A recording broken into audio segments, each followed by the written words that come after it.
Gênesis capítulo 6. Porém Noé achou graça diante do Senhor. Versículo 8. As primeiras gerações se foram, novas gerações surgiram, e a beleza inicial foi se dissipando. As cores já não eram as mesmas, a paisagem foi sendo modificada, e cada vez mais cardos e espinhos apareciam em dissonância com a bela vegetação.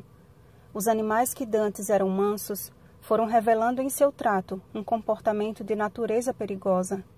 Apesar da supermáquina humana ter recebido habilidades e características à imagem e semelhança de seu Criador, o tempo começou a mostrar que, assim como o restante da criação, ela também morre.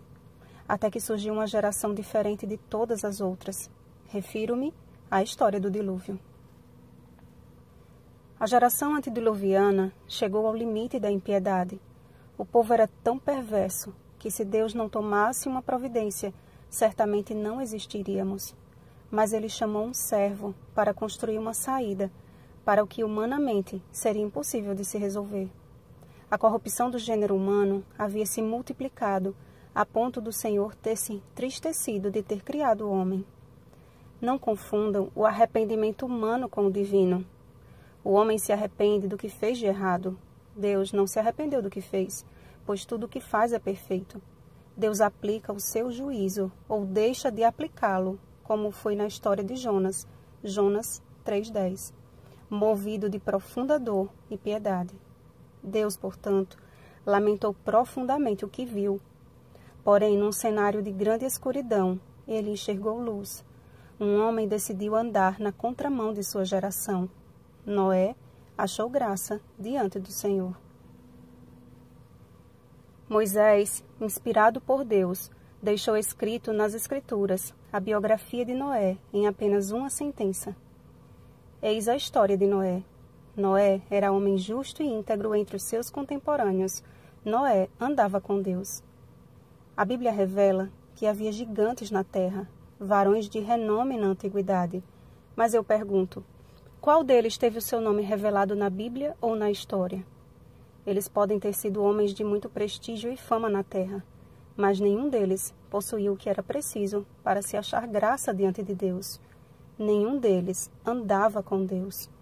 Em meio a um mundo destruído pelo pecado, o Senhor encontrou um coração justo e íntegro e o capacitou para uma obra única e de consequências eternas. Os filhos de Deus não pensaram duas vezes e tomaram para si mulheres que não eram tementes a Deus. Contraíram matrimônio sem a aprovação divina e o resultado foi tão danoso que a corrupção foi geral. O mundo tornou-se um lugar horrível de se viver. Os descendentes de Sete contaminaram-se com as filhas de Caim, mas eles não habitavam junto com a descendência de Caim. Ou seja, eles foram até lá, permitiram que Satanás lhes aguçasse a curiosidade e foram ver a formosa estratégia que o maligno arquitetou. São os olhos a lâmpada do corpo, disse Jesus. Mateus 6:22. Se os nossos olhos forem maus, todo o nosso corpo será envolto em trevas. Se os nossos olhos estão voltados para este mundo, todo o nosso corpo manifesta que pertencemos a este mundo. É uma consequência inevitável, como declara Ellen White. Contemplando o mal, tornaram-se os homens transformados na imagem deles, até que Deus não mais pôde tolerar sua impiedade e foram arrebatados pelo dilúvio. Fundamentos da Educação Cristã, página 422. A grande preocupação de Deus, desde o princípio, tem sido com a forma como lidamos com o livre-arbítrio. Muitos confundem liberdade com libertinagem e deturpam o ideal divino com relação à nossa livre escolha. Amados, o Espírito Santo não vai agir para sempre no homem, pois este é carnal. As nossas escolhas são reflexos diretos ou da ação divina ou da ação da carne. Não há meio termo. O mesmo que aconteceu no período antediluviano vai acontecer no tempo que antecederá a sua segunda vinda.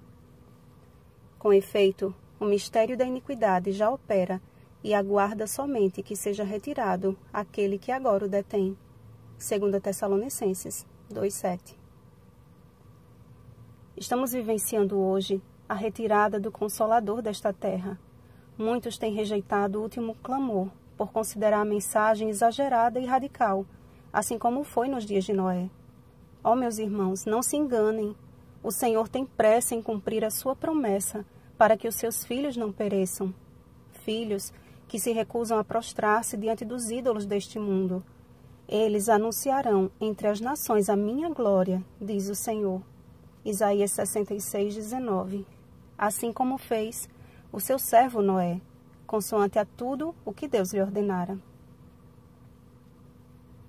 O Senhor estabeleceu uma aliança com Noé e cumpriu a sua promessa com a salvação dele e de toda a sua casa. O Senhor estabeleceu uma aliança eterna com o seu povo e virá para salvar a sua família do céu, os que guardam os mandamentos de Deus e a fé em Jesus. Apocalipse 14:12. Noé escolheu obedecer e foram salvos ele e a sua casa. A palavra de Deus está em suas mãos. Qual será a sua escolha?